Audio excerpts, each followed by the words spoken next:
Last week I lost $100 million worth of listings. But watch and wait and see what I'm going to do this next week. If we look at these listings I lost, did I show up on time? Hell yeah. Did I have high level of energy for all of the pitches? Was I accurate in terms of providing value? Check. There was nothing more in this situation I could have done differently or better. And therefore I move on with peace onto the next one. I'm throwing that many balls up in the air that when I miss 3, 4 or 5, I catch 6, 7 and 8 here and then transfer and recycle that energy into a better place.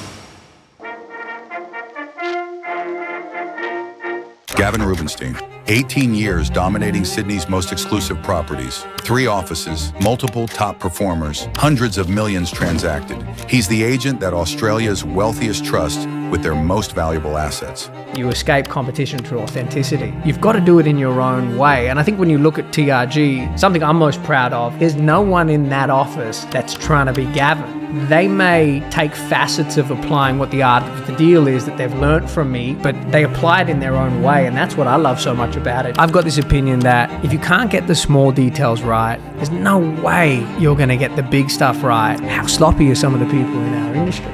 What do these clients think when they're paying us a lot of money to do a job when we don't do it properly and take it very seriously? Even from a marketing standpoint, what are they going to think when we send them copy that's misspelt? Let's get the small details right so that the big stuff becomes easy. What's the best piece of advice you can give someone that wants to do better? Don't take it personally. Never a failure, always a lesson. It's only a failure if you haven't learned anything from it. It's hard to lose with that attitude. If someone starting in the industry can focus on those 3 aspects, which I think is the rarest formula in our industry, they're going to have some real success.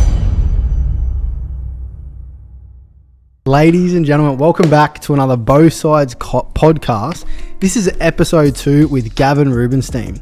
Back for seconds. Mate, I've got a rap sheet in front of me, which is a page long, which I feel you don't necessarily need us to run through because of who you are within the industry. But where I would like to start, and we spoke about this off air, is high performance. You've just gone on a trip away. You've come back with a phenomenal tan. Mate, I'd love to unpack what makes a high performer. That's a good question. I think good to know that the tan's still there because I feel like that trip was years ago, even though it was only kind of six or so weeks ago. What makes a high performer? I think it's a couple of things. I think first and foremost, it's having an understanding of momentum, right? Having an understanding of time management, being able to, I guess, transfer, recycle and redirect energy, and focusing on what it is that person is wanting to achieve, doing their best to do it, and getting there or close each time they set out to get there. And I think, that's my definition anyway of what a high performer is. With your growth, Gav, just through being such an iconic real estate figure in probably arguably one of the most competitive markets in the world, through that rise as an agent, like I said off camera, I was going through your rap sheet and I actually had to scroll down 2 pages to find all of your awards. So your accolades are long, right? So your achievements are huge, like Dan said at the start. But through that growth professionally as an agent and then into a businessman that has 3 offices in some of the most competitive markets in the country, how have you managed that energy flow, and that recycling of energy? Is it more holidays? Are they shorter between? We're not getting any younger, we're all getting a bit older in the tooth. How have you managed that? What are some tips and tricks? I think first and foremost, having incredible people around me has been my biggest piece. Not only as sales agents, and I'd love to talk about some of the guys who are doing amazing things at TRG and how much of a positive impact that has on my life, my business, but also, people who are on the management side of the process. I know you've got your wife who is a huge piece of how you run Hive successfully. Guys who run the whole back end of the business and do it exceptionally well, like my brother, my EA, the quality and the caliber of people I surround myself outside of real estate who help me in other aspects of life. I know it may sound a little bit, woo-woo, but my cleaner has been with me for the last 10 years. And she is, I don't actually know, she's what I call my house concierge because she does she's moved for me every time I've moved, does my dry cleaning. So essentially, and that's just one example of 50 I've got whereby I've outsourced pretty much everything that isn't related to real estate in order to give me complete focus in that one area. And I think when you combine those two aspects together, having great people and having an unrelenting level of focus to one area, not spreading too thin, it's allowed me to have, you know, that sort of impact that I've had. Even though you're fully dialed with real estate, you walked in the door just prior to the podcast putting together a deal. You've got several deals on the go, but you've also grown several agents in your office to become, you know, Oliver Labers, number one Ray White, all that sort of stuff. You've got a lot of staff in your office really excelling, but you can't get those, or especially when they're starting to excel, without putting time into it. How do you know where, as a business owner and a director, how do you know where to focus your energy within that one band? I think I'm a feel guy. So I go off most decisions I make based on how I feel about a particular situation. And I really love winners. Like, I love success. I love, even when I see competition of mine win, you know, people outside of the industry win in competitive environments, sports environments. I love seeing people win. It's something that motivates me, it inspires me, and it's something that I value, probably because I understand the sacrifice that comes with that. And so it's interesting you mentioned Ollie. Ollie is successful because of Ollie, because of his will, because of his dedication, because of his drive. Now, I may have given him a blueprint, but I've given lots of people the blueprint who have not taken it to the levels he's taken it to. And so I think in my little small world, when I see someone step up and apply that will, that work ethic with the combination of talent, which I think is the rarest formula in our industry, they've usually got one or the other. When they have both, that's where the magic happens. I focus on it even more, and I want to feed it even more because I'm really passionate about doing that. So that's where I decide to dedicate my time, effort, and attention to, and like to try, I think, prioritize where it goes. You know, this is interesting. When I was at ARIC and we listened to Ollie speak this year, he mentioned that you gave him a bit of a leeway to really do his own thing and grow into his own person. Within a leadership style where you're obviously doing extremely well yourself, I feel like a lot of agents, directors, whatever it may be, they kind of hold an agent back as such because they wanted to do it that way. Correct. Can you speak a little bit about that? Yeah, I think that with regard to leadership, my style, and I think I mentioned in this in the last time we had a conversation, is very much lead by example. But I'm not a micromanager. Like, if I've got to run you through what's required and all the standards, it's probably not an environment that's for you. And I encourage authenticity, because I think particularly in this social media digital world that we're living in that lacks authenticity wins. And so Ollie, just as an example, is extremely authentic, and that's, you know, I think why he wins and why he does so well. But there are a couple of formulas throughout the business that if you apply them, you know, 1 + 1 = 2, so on, you will have the same result, but you've got to do it in your own way. And I think when you look at TRG, something I'm most proud of about the culture that we've created is that you've got so many individual stars and this eclectic bunch of people who are all doing it their own way. Like, there's no one in that office that's trying to be Gavin. They may take facets of applying what the art of the deal is that they've learnt from me, or certain structure of how I've run my business that has worked, but, you know, they apply it in their own way. And that's what I love so much about it. You look at all of these personalities, like a guy like Kai Thomas, in my opinion, is one of the best marketers in the country. I'm sure you have seen, you know, some of the content this guy is putting out. Like, it's super elegant, it's super slick, suits the market. And he's got his own personality. Zach Rabin, his own person. Patrick Cosgrove. I mean, Mark Lowe. They're all a little bit different. They're all so different, but together we're unified by, you know, the same sort of goals and objectives, which make it work. But I think, you know, Naval Rankant, he's an Indian originally, American-based billionaire, said it best in a podcast he did recently, which I loved. And he said that you escape competition through authenticity. And it's probably one of my favorite things that I've ever heard. It resonated with me. And I think subconsciously, even from the start, I always did that. Like I took inspiration, motivation. I'm a student first. I've got an insatiable appetite to learn every single day. But I always did things for me, things I wanted to do, things I enjoyed doing. And that made a difference. And I try to encourage that with the people, who I surround myself with, and it tends to work. Do you think that's a big contributing factor, going back to, from agent to businessman to 3 offices to high performing culture with a high retention rate? You have a very high retention rate for your agents, and you just breed killers. You know, people come to you writing a certain GCI and they increase. It's that Rubinstein formula. So I guess that authentic. I like that. Yeah, I like that. You'd steal that Let's one. snip at that bit. Yeah, snip at that bit out. That's a real. So I guess, look, that how important is that authenticity piece for, say, someone in their first year who's listening to this going, look, I'm trying to be authentic, but everyone else is doing the same thing. They seem to be winning. I'm trying to be me, but it's not working. What should that guy or girl be doing in their first year? Everything. It's trial and error.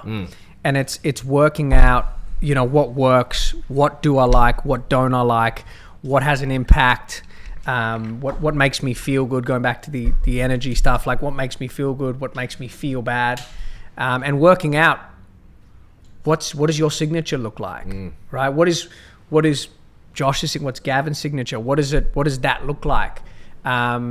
It's different when you start, right? It's almost like the phase of a real estate business cycle when you start is like you say yes to everything, or you should say yes to everything when you start. And when you get to a particular phase, saying no becomes an art, right? Because you gotta No's are harder, way harder. No's are harder, but if you can kind of get your head around that and understand how important that can be with regard to time management, again, energy management, I'm always going to correlate it back to that.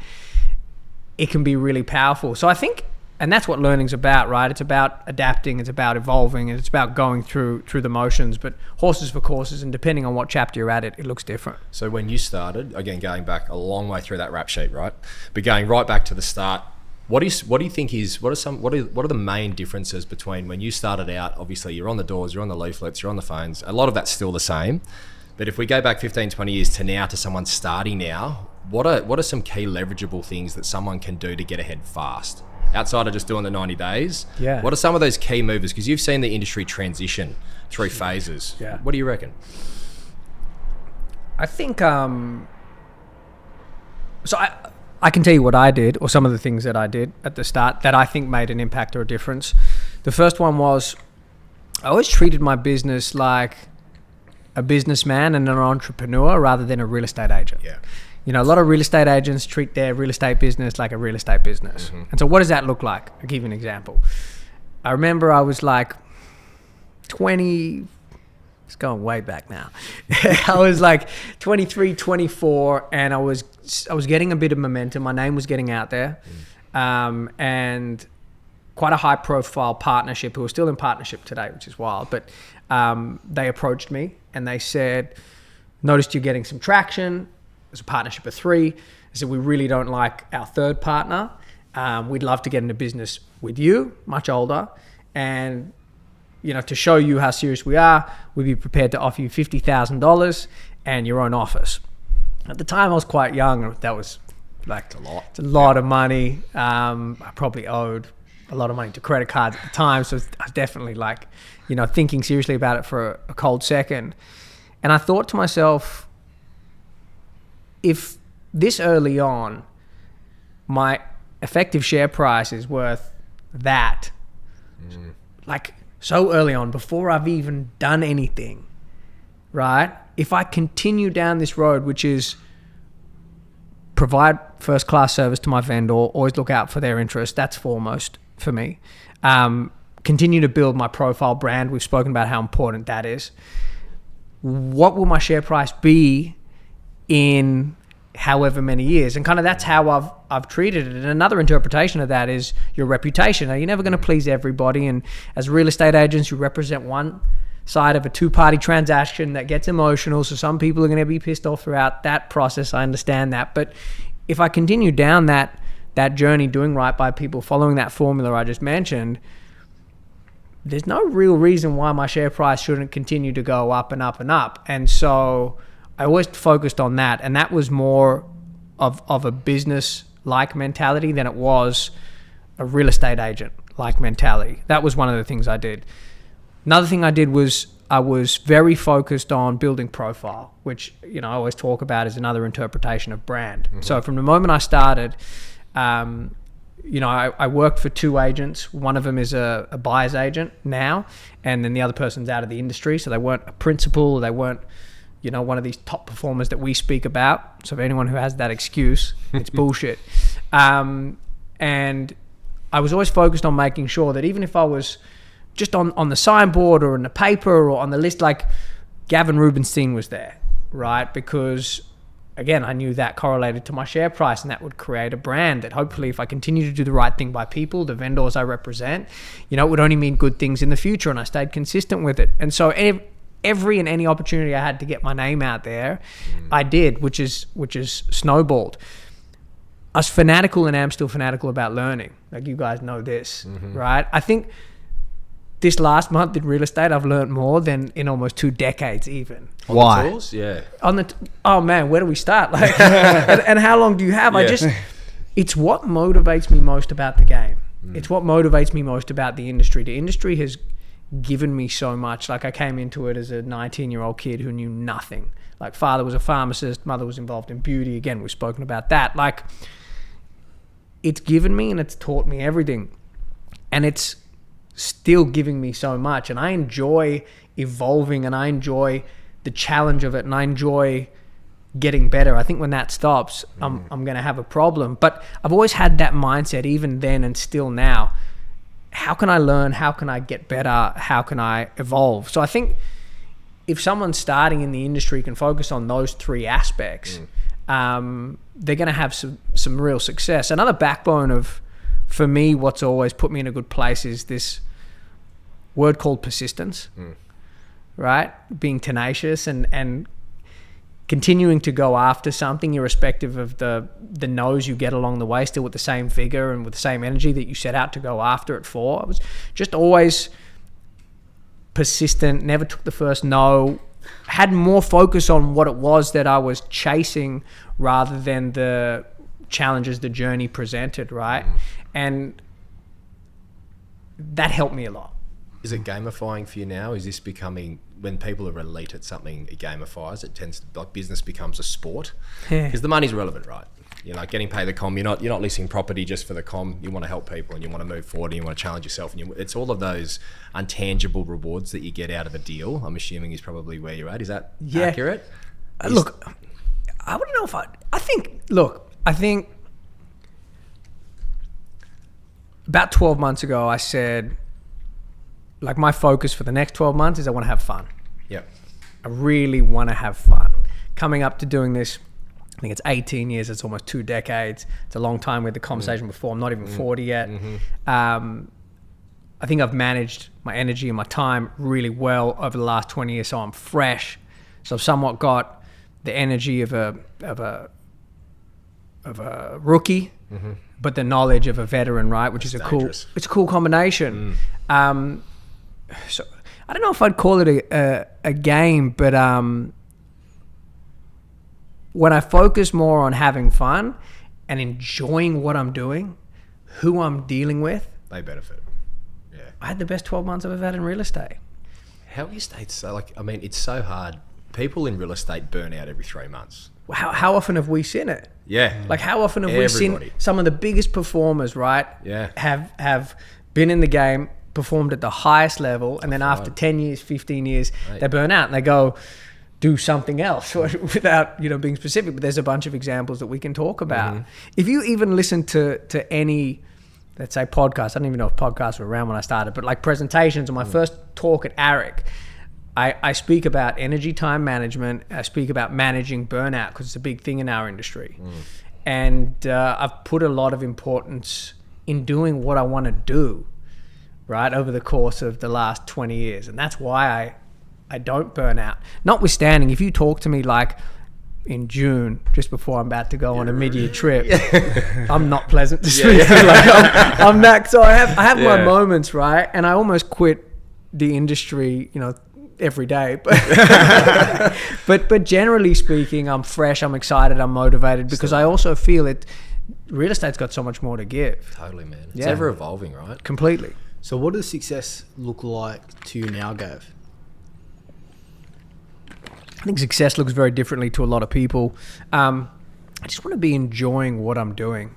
On a lifestyle front, I don't want to have many limitations. So I want to be able to do what I want when I want. Super yacht holidays, Yeah. super car. Yeah, look, I think the motivation over time has definitely changed. Earlier on, when I was somewhat younger, material things drove me. They really don't as much anymore. Not saying I don't like the finer things in life. I've got a real appreciation for them, but like I'm more driven now by creating experiences with the people I love that I'll never forget. My sole biggest driver. So it depends what that looks like to you. I think it looks different to everybody, but it's always been at the forefront of what I've been chasing, and it's always been very, very clear to me. Like no matter what stage or phase of my career I've been at, whether it was 21 and I had a picture of a Porsche on my background of my computer, or up in front of me that I was chasing, like I said, material earlier on, or creating an experience with some of my closest friends that I will remember, cherish, and love forever. What I've wanted has always been clear. And so naturally, because I've focused on managing time well, my actions have always mapped towards that. And if at any given time or point they weren't, I'd redirect really quickly to make sure that I've been on course. And that's how I've managed to be somewhat effective. What about, I was going to say, what about sacrificing time? I mean, with managing time's one thing, but at some point you do have to sacrifice things. I think there's a misconception there. People getting into the industry, they see the shows, they see the money. Sure. You got to sacrifice. Sure. So I guess through that journey for yourself, obviously that there had to have been some sacrifice. What did those early adopter years look like? Years 1 to 5. What were you sacrificing for the guys and girls listening? Like, is it 7 days a week? We know you're up at 5. Your alarm goes off at 4:30. But really, what does it look like? It's funny. Like, I agree with you 100%. There's high level sacrifice. I think in any industry, if you want to be a high performer or you want to be a complete master of your craft. But I don't know. I don't really feel like I've sacrificed anything. I'm so focused forward. I'm not thinking too much about the negativity or what I missed or what I didn't have. I think on a personal level, what I noticed in the last 2 years was, for so long, I was so obsessed with work and with real estate. I mean, I still am, but so all of my energy and attention and anything I could relate back to real estate and becoming a better real estate agent, I did, and it was all encompassing. And I think I didn't really focus on my personal life much.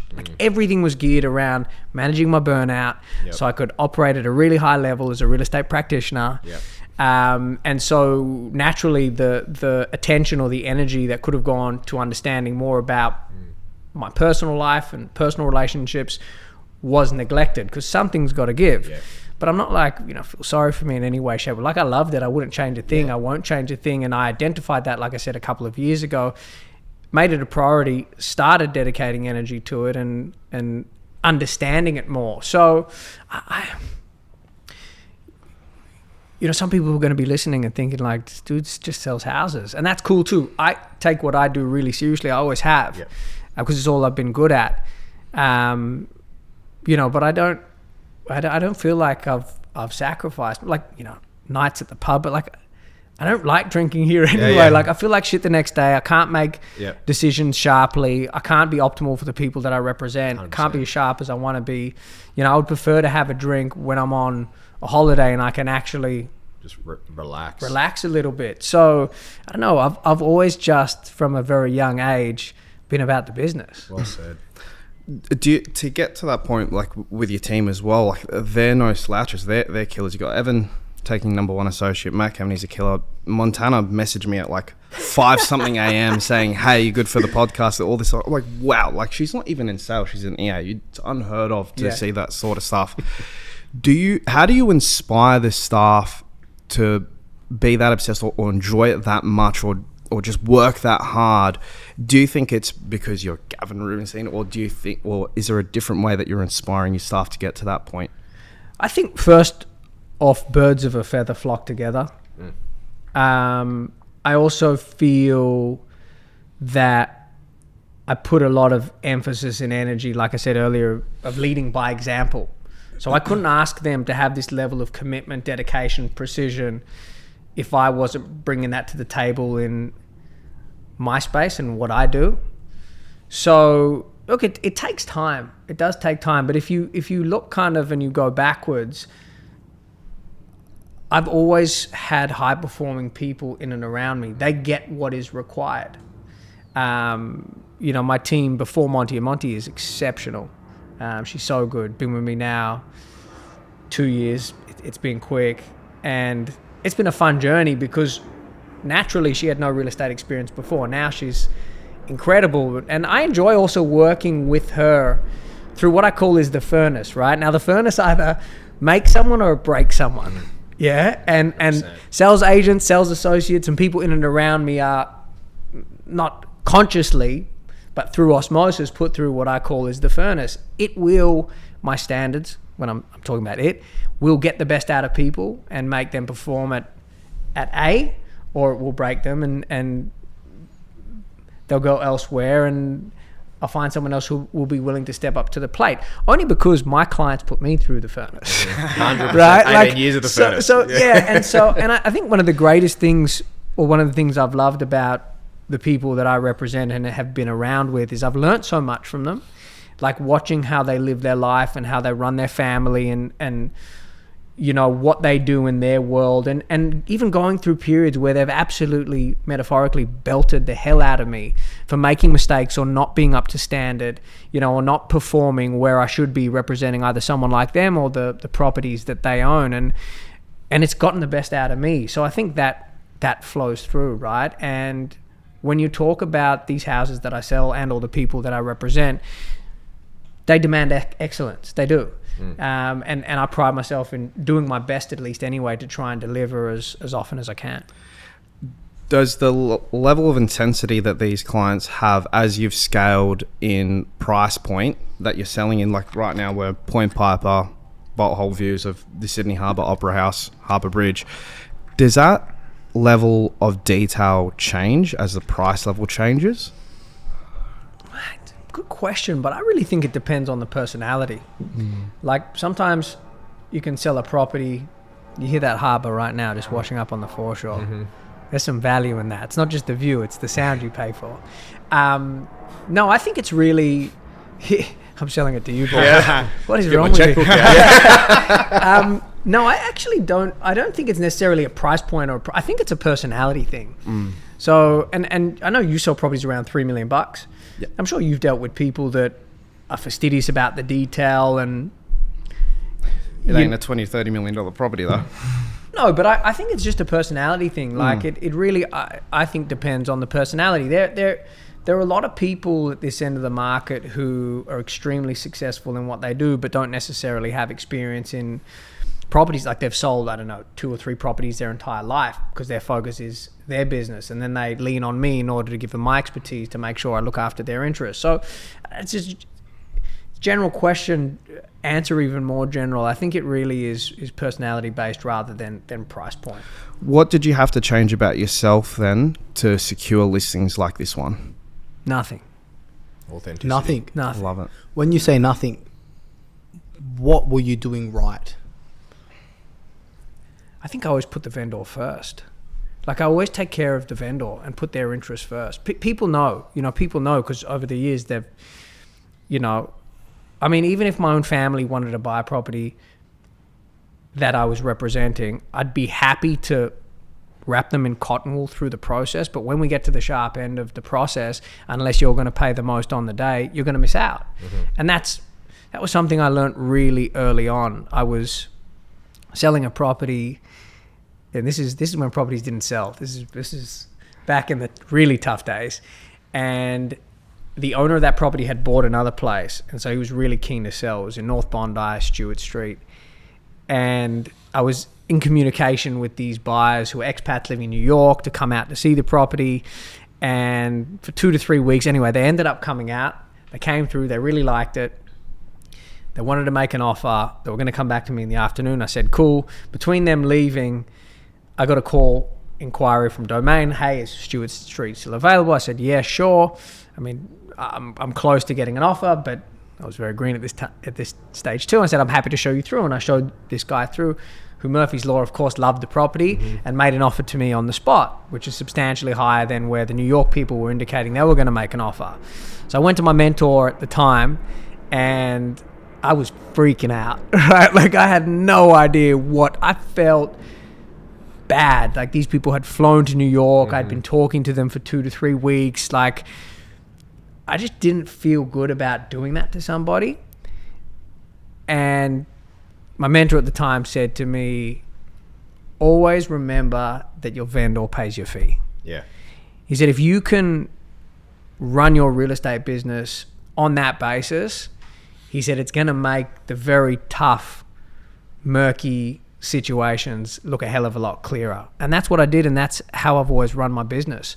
So there was nothing, out of the box or extraordinary that I had to do in order to get this listing. I've sold property for this particular owner before, did a good job. Again, if you can create a business and honor certain fundamentals, doing best for your vendor, offering a very high level service. I always like to say to everybody, shock and awe your client. So what does that mean is do more than what's expected of you and make an impression on someone you're providing a service to. Market at a high level, do all of these things.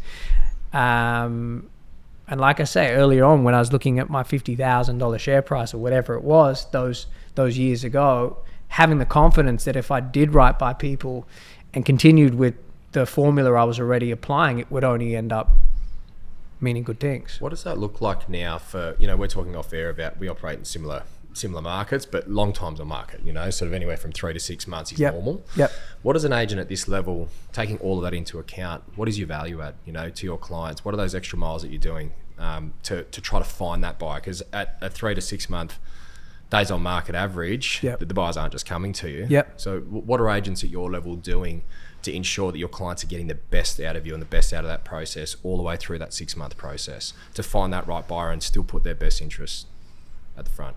It's a combination. I think feedback, communication, instantaneous is key. Yep. A lot of people don't do it. Always being responsive, being on the phone is key. How often would you talk to them, like a vendor in a week?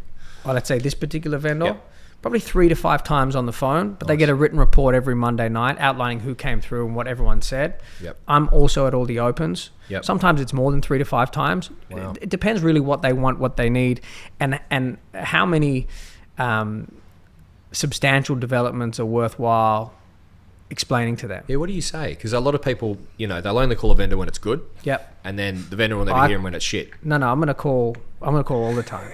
And I set that up from the outset. Yeah. I always say in these reports and with my updates, I'm not just gonna tell you what you want to hear, I'm gonna tell you what you need to hear.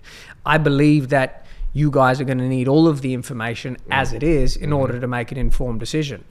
And the right one when we get to the sharp end of it, right? I think communication is so important because ultimately, if they're not fastidiously kept up to date with how it's going from the rest of the market, how do they have that information to actually be aware of, and this is putting their expectation aside, what is the asset worth? I break price down into 3 categories. Bottom feed is where it gets competitive, and that premium apex. So how do they then know where is that bottom level buyer base price? Where does this get competitive? And so based on X, Y, premium looks like Z, and I should probably make a decision around this point. Yeah, well, they need information. Well, if they don't have that information, it can also cost them money. That's right. So for me, I like to offer, whether they like it or don't like it, all of the information. And like I say, fortunate enough to represent some pretty astute people. So they all can make the right decisions on their own. So communication is one of them. From a marketing standpoint, we've got the most engagement as a real estate brand in the country, right? We really stand out, so we add that extra string to the bow from that front. From a negotiation standpoint, the value add I offer them is the ultimate commitment in terms of essentially part of what I've just spoken about over the course of the last 20 years. Essentially, I've got an internal, what is encyclopedia of experience that they can value from. Particularly these guys who are super uber successful, but maybe have traded 2 or 3 properties. I've personally transacted properties at this level that I've bought myself. I've sold multiple properties, and each one of those processes have been completely dialed in to be able to suck all of the knowledge out so that it benefits people I represent. So I would say it's kind of those 3 points of difference that would be me personally, or part of my value add. Everything that you just said there encapsulates what every agent should aspire to do. I think that's nice of you to say. Yeah, really. I think, and a big gripe and a big issue that gives real estate agents a bad rap is that the underquoting and all that sort of stuff is that if the seller doesn't have the information and and the information and the education, how can they make an educated decision on the price? Yeah, that's your job. And I think what you just said there, even if there's nothing going on, call them. Yeah, of course. Give them the information, just touch base. It's it's evidence of effort, I think, at the end of the day, and essentially the price will take care of itself, through that process. And I think everything that you just said there, going back to our earlier point, if you're an agent that's a week into the business and a week into the industry, what you just said is, I think, the level that everyone should aspire to be, because that encapsulates everything at the highest level. Do you mind if I jump in at this point? Observing 2 elite performers in their 38s. Stop with the compliments, man. I'm feeling good. I'm sitting here observing, and I'm curious to know, Josh, from your perspective, what's different with Gav's process than yours when you're selling at this high level? Or is there anything that you do that's at that 1%? Exactly the same. Nearly the same. And I think it's the consistency and it's the relevancy of it. I think it's understanding what's got to go to the seller, where your position is in that communication, your position is in the negotiation, your position is with the information, all of that stuff. And I think you have to have the foresight to understand where you fit in the whole thing. Like Gav just nailed that. We deal with similar clientele that might have sold a tech business for 100 mil, but they might have sold 1 house. They don't know the intricacies of the process. They don't have 18 years under the belt like Gav does. They don't, Gav's doing this hundreds of times a year at the highest level, dealing with all the problems, buying and selling his own properties. And that probably goes back to a question I wanted to ask you as well, the importance of actually investing and being in the market. I think big gripe of mine, you might see this too, Gav, but you've got these advisors, I'm quoting, if you guys can't see this, they're still living at home with their parents and they're telling people where they should spend their money. So I think you've got to have skin in the game. Yeah, of course. And it's almost like the overweight personal trainer trying to train. No one's going to listen to a fat trainer. Yeah. And I think the small details matter, and not enough people take enough care with the small details. Like, I've got this opinion that if you can't get the small details right, there's no way you're going to get the big stuff right. 100%. And I almost look for that first. And it's like, I'm pretty fastidious. If you look and you have a drive around the eastern suburbs, small token, but it's one of many, our sold stickers on TRG boards, like, tell me if you can see a bubble or an out of place, or they're not exactly the same. And everybody knows they've got to be fastidious, right? You see so many of these sold stickers, they're put on in all different directions, but they've just slapped it on. I'm like, if you can't get the small details right, and if you have, and that's just one example of so many, right? Like, if you place importance, energy, and attention on focusing on getting that right, then the consumer will have confidence in your ability, right? And I'm not saying you're going to get a listing or a listing will break off the back of a sold sticker. What I'm saying is, I was recently involved in a transaction with a particular agent, not talking names, not talking details, who I was in communication with for like 7-8 months, long period of time. So many emails back and forth with my EA, with me, so much dialogue. And then I was spending a significant amount of money, like far more money than I've ever been paid for any single deal, call it that. And when she sent me the final paperwork, my name was spelt wrong. And so, and I always stress this to all my guys as well. Whenever you take someone's name at the front, ask them how to spell their name. Monty knows from the start. Any of my clients, before you send out an email, you double check how to spell their name. It's not an ego thing. Put that aside. When she sent me that, the alarm bells went off in my mind. I started to think, if she missed that, right? And my surname ain't an easy one to spell. So I'm not Google being, it. I mean, you're everywhere. I don't want to be unreasonable either. But what I'm saying is, alarm bells went off in my head, and I started to think, if she missed that, what else has she missed? And so that's when I started to dig in, and I started, oh my God, this is wrong, that is wrong. And I think there's a big lesson for agents in that. How sloppy are some of the people in our industry, right? And what do these clients think when they're paying us a lot of money to do a job when we don't do it properly and take it very seriously from A all the way through to Z? Even from a marketing standpoint, what are they going to think when we send them copy that's misspelt, or when they've asked us to do a basic task and we haven't done it? And look, I'm not perfect and I don't do everything amazing all the time. I'm not trying to say that either, but I always at least try to be, and so that's a sort of, mentality that I try to apply on not only an agent level, support level, but a management level at the firm. Like, let's get the small details right so the big stuff becomes easy. And I've gone through periods of thinking I'm just a madman and I'm psycho, right up until Eric, when Stephen Bartlett said one of the things that he focused on that made him successful was being obsessive over the small details. And I was like, I'm not crazy.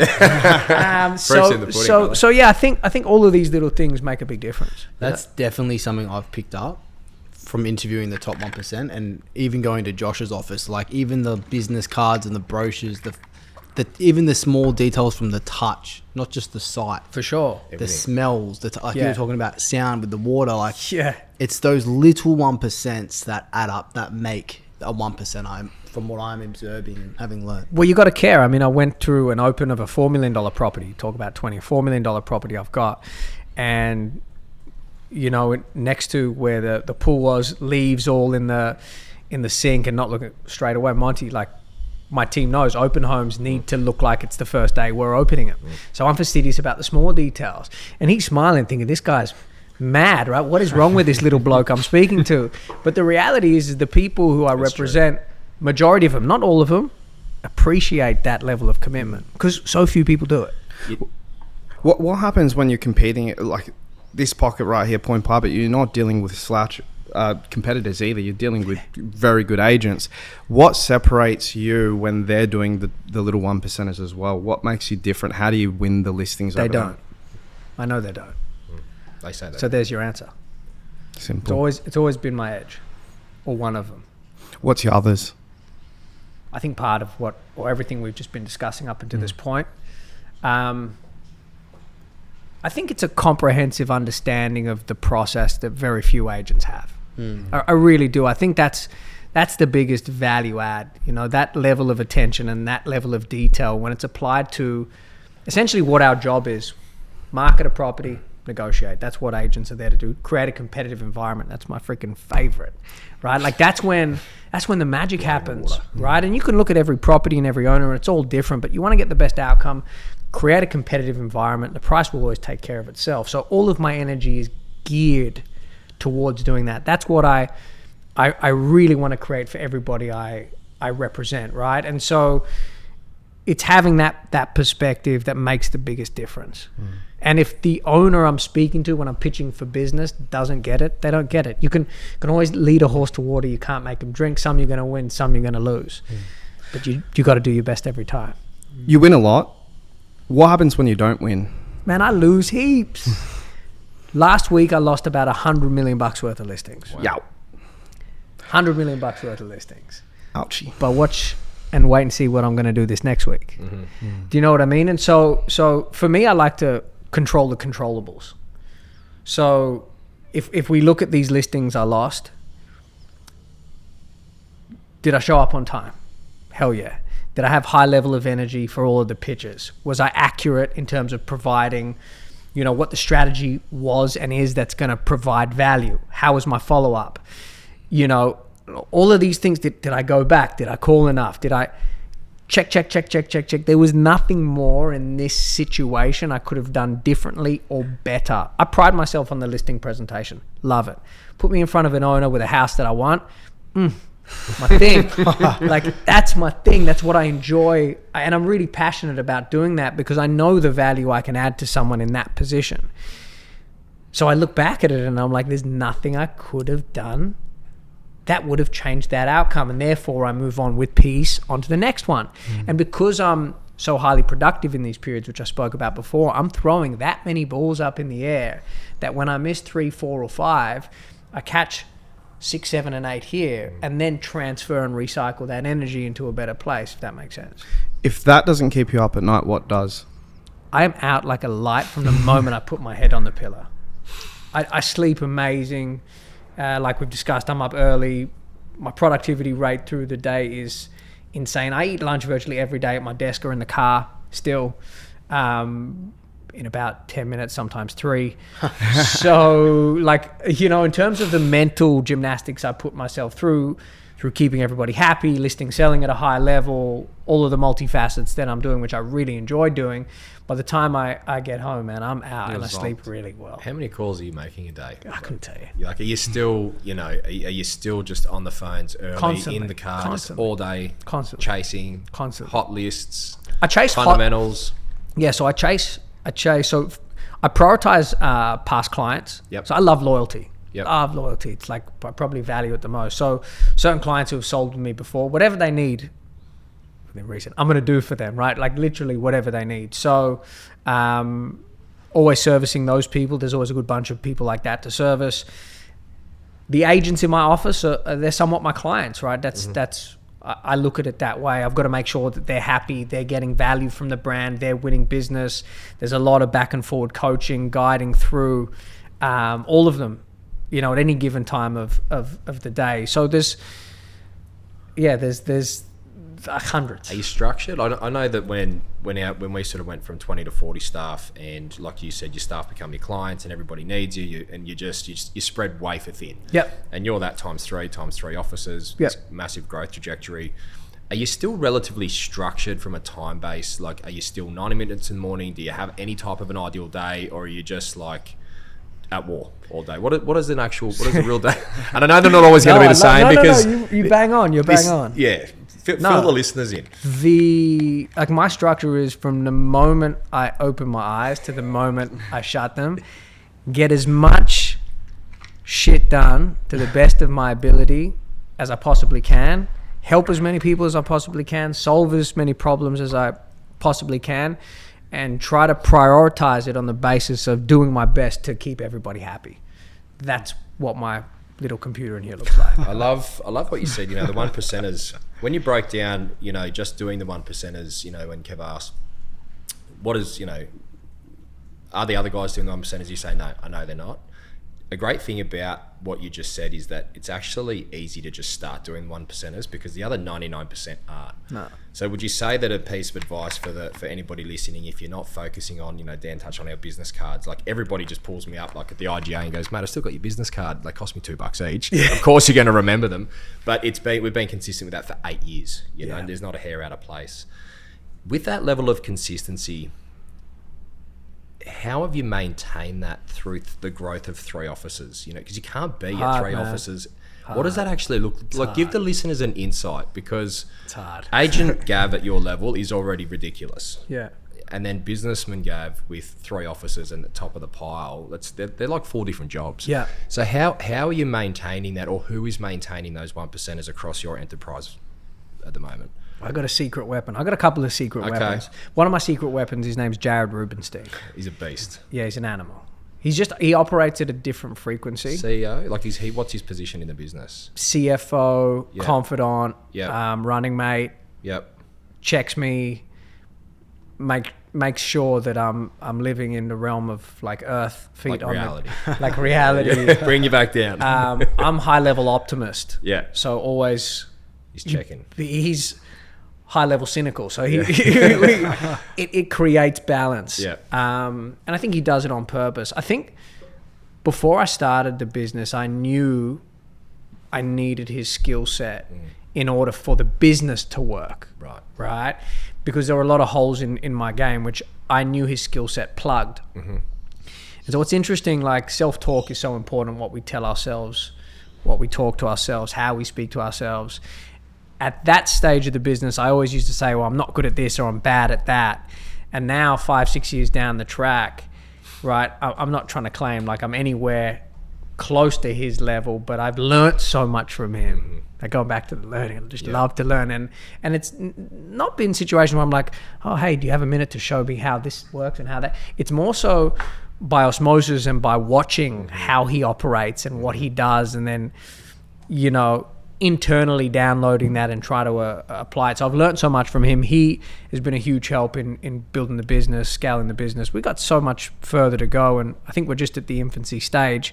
But he's been a big reason. The caliber of the people that are around, like I said before, just great people, man. Yep. Just I've got such great people. We touched on some of the agents, and it's working. Like you talk about this thing called, I think you say the Rubinstein formula. I love that. I'm going to use that. But I genuinely love, like I said before, when someone comes to the brand, applies some of the technical parts of my business in their own way to their business, and it has an impact. So let's talk about two agents who, you know, are not number one in the country. Mark Lowe, for example, has been in the game 24 years. He's my partner in Wallara. He had his best 12 months ever just passed. Like, how many agents can say the last 12 months was their best? Not many. Not many, man.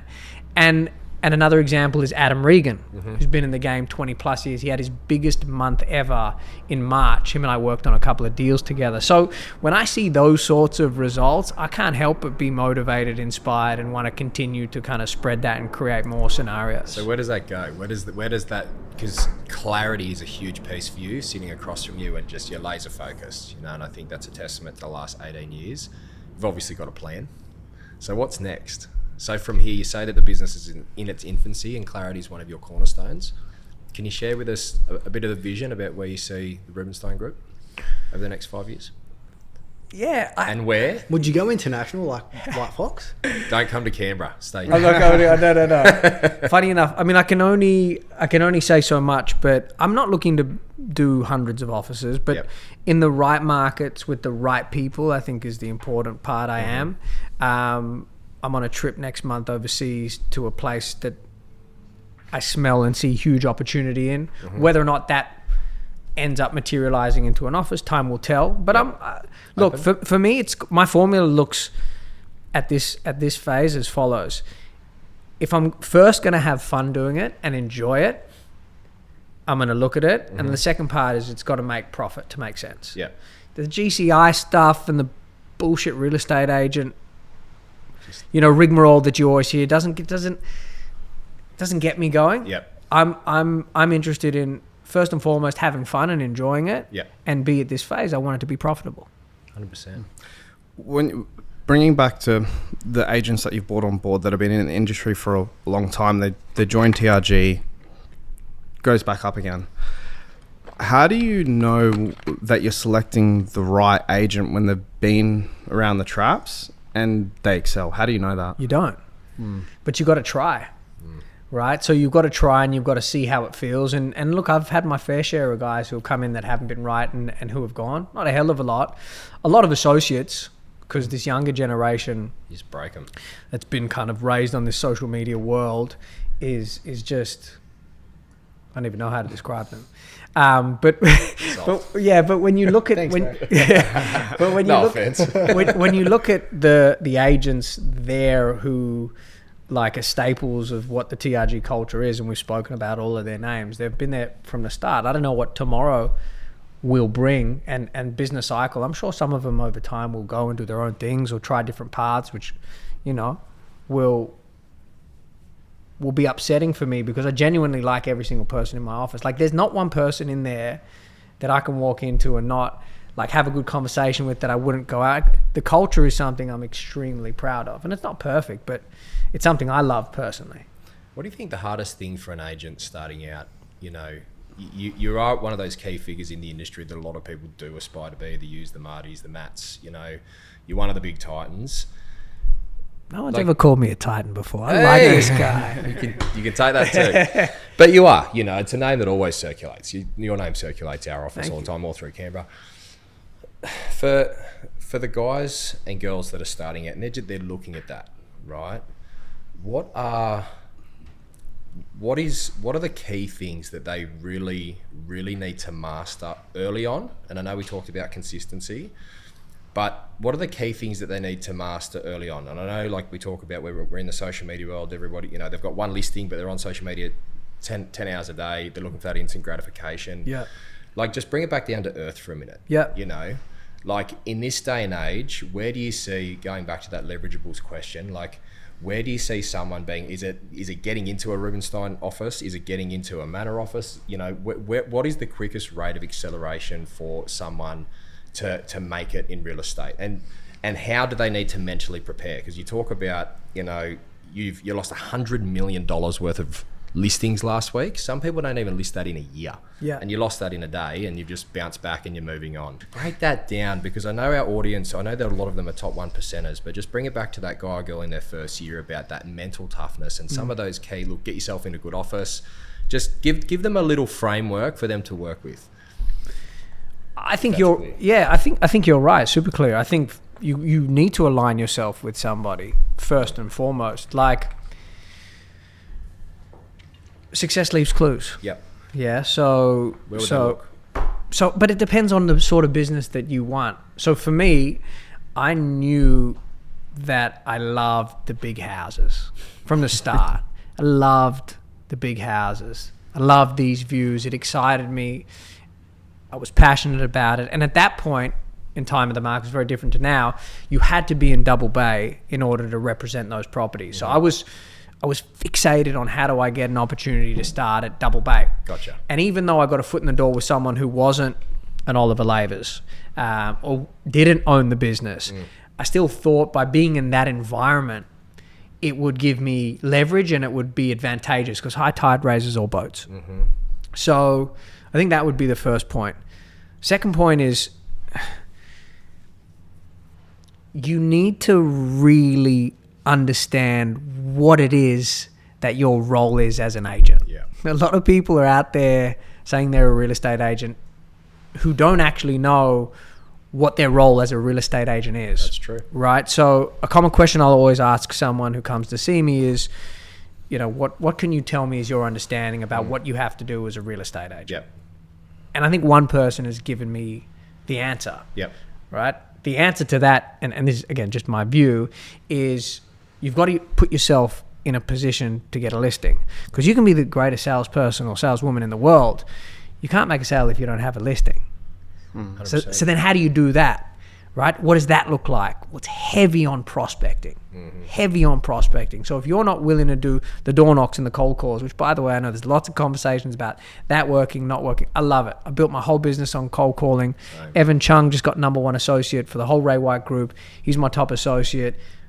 You know, English is his second language. Came into this market 3 years ago. He's done it through knocking on doors. He's got the will, the work ethic, and the talent, that combination we speak about that's being so rare. So you really have to understand nothing comes easy. Prospecting is absolutely key. Person who has the most phone calls wins. You've got to know your shit with regard to the market. Like, people want value. Yep.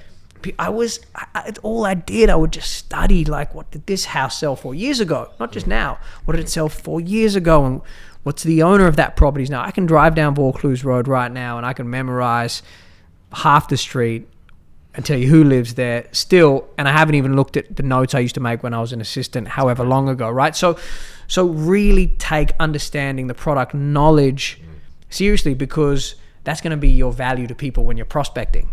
Yep. They're aligned. And then the final bit is put your edge on it and be authentic. Like, as an owner, you can imagine how many calls or how many times these people are being prospected on a daily basis. What are you going to do as that prospector to be remembered or stand out?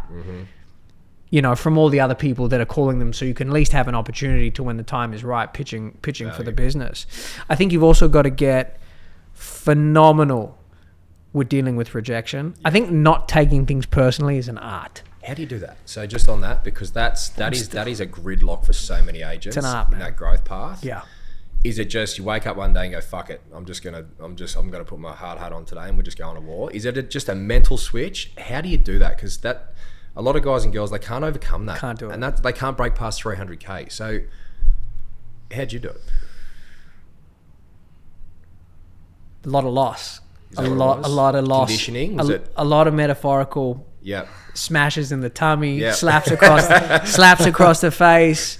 So time, do you say? I would say, but also then a conscious focus on understanding that if you can develop that art, it will positively gear your real estate business.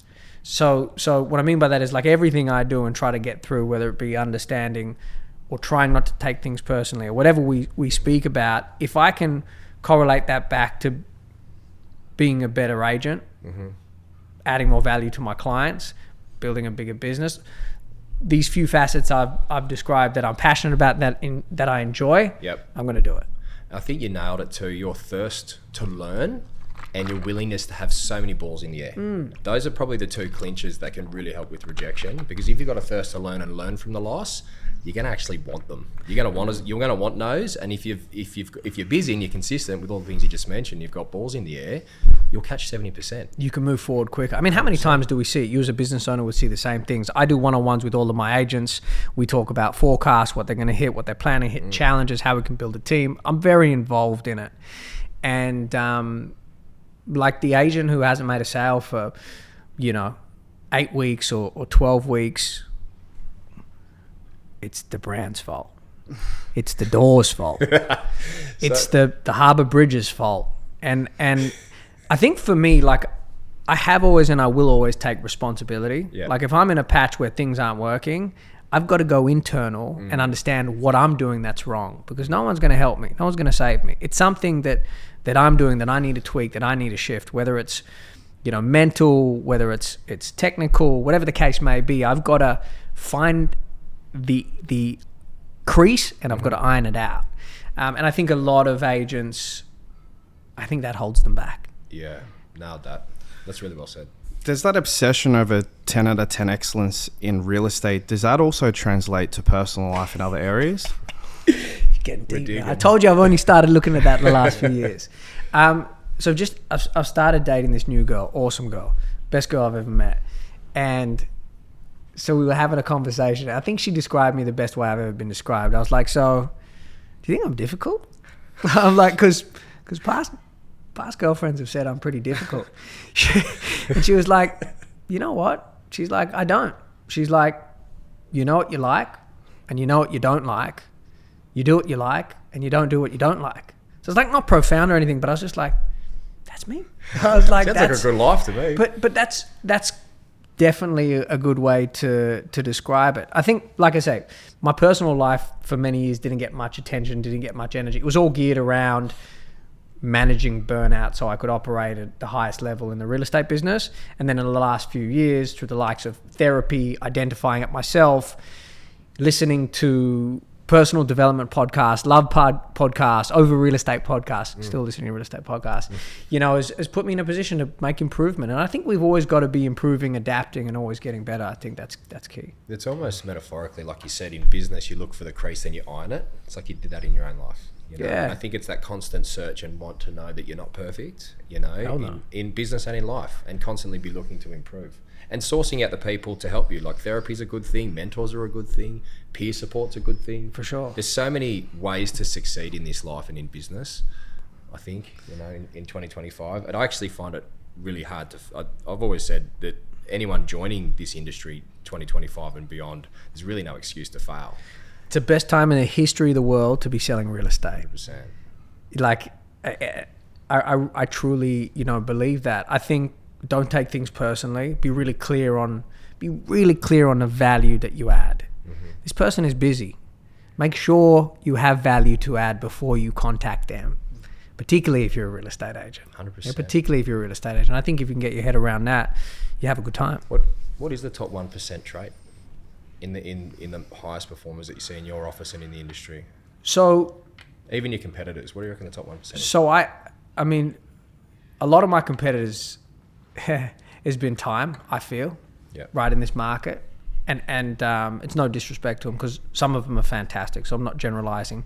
But there are a couple who are around who win by default. Yeah. Same in ours. Right? So that's part of the game. That's cool too.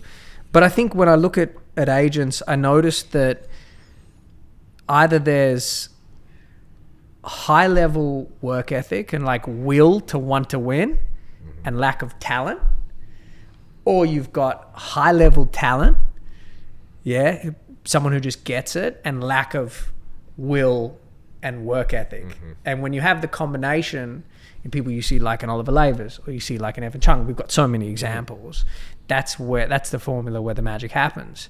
And I think the will and the work ethic is almost impossible to teach. Yeah. I've kind of come to that. I don't like, you see how like I'm like cautious of saying it because I've tried and I still try and I'm never going to give up. I'm persistent by nature, but I think that's really hard to teach. I think the talent side of it, or the art of the craft, or the art of the deal, is possible to teach. But when you've got the will and the work ethic, the combination when they want to, it's great. What about helping people unlock that part of themselves that wasn't unlocked? For example, getting them from 1 million GCI to 2 million. How do you help somebody unlock that part? You just got to lead by example. That's the style. That's the method. Like, and I'm really passionate about that too, because, you know, some agents I speak to who are in an environment, and it all depends what someone wants too. Yeah. But if they're in a particular environment where the highest writer is 3 and they want to write 5, who's going to show them how to get there? Going back to this idea of like an overweight personal trainer try to help someone shed weight, the concept is in my opinion somewhat similar. And so a facet of my drive or motivation, if you like, is at all times I want to be, and this will change as things evolve, but I want to be the highest writer at TRG. So when you have a stud like Ollie in the mix, or Evan in the mix, or Zach in the mix, or whoever it is, take any example, I almost feel it's my responsibility to show them what's possible so I can add value to them to help grow their business, right? It's like the idea of, and I don't want to offend anyone by saying this, I don't get the principle thing where they own a real estate business and they don't sell. Because, you know, we speak about the challenges of the industry and the ups and the downs, but like, if you're not on the tools, you're not in the living rooms, if you're not going through the emotional roller coaster that it presents, how can you not only show someone what to do, how to do it, but expect them to go through that, right? 100%. So I always try to lead by example. How do you unlock Gav to be where you're operating now to double when you don't have someone to lead? I just love the thought of that. How do you unlock yourself? Keep making plays. Yeah. Like, why can't you double what you currently do now? Mate, I would absolutely love to. What's preventing you? Look, you could. Holding you back? No, you could. I wouldn't say anything. I mean, I'd probably die. To be honest. I probably would. I mean, look, do you think too small at times? Definitely. I think everyone thinks too small at times. Right? We can always think bigger. We can always do better. I think it's a function of no different to what I've spoken about, having the right people and good people around you. I've got an agent who I've just signed up, who's joining my team, been in the game 14 years, awesome operator, the same firm. Like more people like that to join, you know, people who are aligned, who want to do right by people. Listen, most people hate real estate agents. Again, speaking generally. No, that's true. And so I think that for the guys who really take it seriously and who focus on adding the value and who really have dedicated to the industry, given their pound of flesh, their dedication, the sacrifice you talk about, to putting themselves in a position to help people, it's up to us to make that difference, right? Before we jumped on the podcast, I asked you, is there anything you want to achieve from this podcast today? And you said, I just want to bring lots of value. So my question to you, not just for real estate agents, because you're going to have a lot of people listening to this that aren't agents too. What's the best piece of advice you can give someone now that wants to do better, whether it be business, life, real estate? Don't take it personally. And never a failure, always a lesson. Right? So it's only a failure if you haven't learned anything from it. Yeah. So I think it's hard to lose with that attitude. And I do think that there's such a difference between like confidence, self-belief, self-esteem, and arrogance. They're very different. They're very different. Like you can't associate a will or wanting to learn with someone who's arrogant. The two don't go hand in hand. Yeah, I think we all as salespeople have egos. You've got to be in control of yours. I think that's really important too. Yeah. Do you read much? Because you talk about controlling the controllables. That's very Visual. stoic. Yeah. Visual absorption. Yeah. I'd say I'd love to know, like, you know, I'm fascinated because I also run a business. Maintaining culture is number one. You run a great business. Yeah. Thank you. But very similar with you, you've got this perpetual growth of your business, and you're the number one selling agent, and you're breeding killers in there. How do you maintain a healthy competitive culture in the office? You've gone to a touchy place now. So because, and look, I don't know if it's the same in Sydney, but in Canberra too, like, you know, high performing principals can get sort of looked down. You've got to do it to set the example, but you can also sort of get looked down upon by some of the agents because I think you're nicking the listings and all that sort of stuff. Yep. So how do you maintain that, I guess, you know, leading from the front, but also maintaining that blood in the water piranha healthy environment, because you need that competition, but not them actually physically killing each other. How do you keep that just at a perfect level? Because that's really, really hard. I think you got to set the tone. Like the last agency I came from, I was only at one other agency before this. When I was coming up and coming through, you know, myself and one of the owners of the business used to compete all the time for listings, constant. With the staff? Myself and one of the owners of the business. I was the top performer at the time. We used to compete all the time. Right. Like I can safely say 6 years almost of operation, I've never competed with one of my salespeople for a listing, ever. So I think you've just got to have a bunch of rules, fundamentals, commandments, if you like, that you follow. Nothing's perfect. There are going to be times when it rains, it pours. There are going to be situations where it feels like it's really, really bad. It's probably a blessing at the same time, because if you weren't going through that growth phase, you wouldn't be having those issues. So I always like to set up a scenario whereby, and there's a lot of grey in this, but whereby, you know, we run through whatever the situation is at hand that's contentious and speak about if party A and party B were in different environments or in different offices, and what would that look like? What I don't like is people who try to ride off the coattails of high performers and or the brand, who are Johnny on the spot and then feel entitled. What I do like and I'll support are people who actually add the value, who have been adding the value. And I think the combination lies somewhere there. Ultimately, again, the people we represent, they're very smart people. They know who they're appointing, when they appoint the people, and it's very clear to them that process. And so I think that weighs a lot too. But you've got to have structure around it. You've got to nip it in the bud, and it's never going to be perfect. You can only do your best. How do you maintain, because all roads lead back to Rome, you know, so these issues, they come back to you and your brother, so you got to fix them in between doing deals. You literally walked in the house doing a deal, you know, you probably go back and you'll have to do some staffing things. So you've got to go from, you know, 10,000 feet to 30,000 feet, back down to 15,000 feet as a business owner. How do you maintain that energy throughout the day? Stay center. It's also an art. Not taking things personally is an art. Being the rock at the ocean where you've got the waves. I mean, it's an art that I have a lot of work to do on, but I've made so much improvement on.